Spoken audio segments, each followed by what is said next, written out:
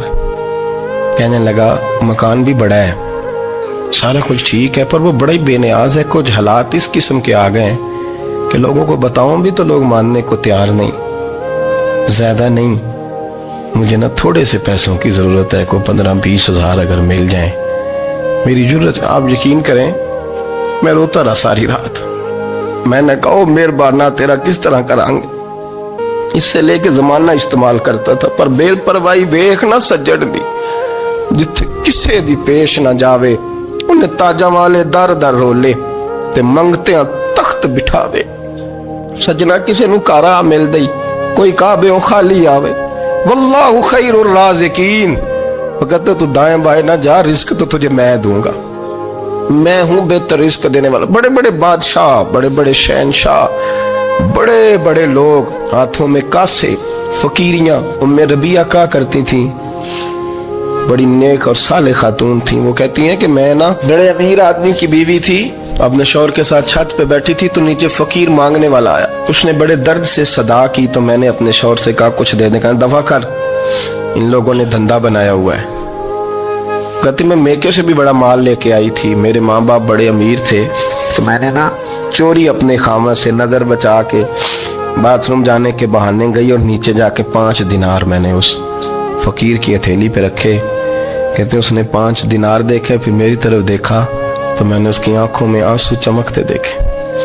کہنے لگے be be رب تیرا بھلا کرے, میں 3 دنوں کا بھوکا ہوں. کہ وہ چلا گیا.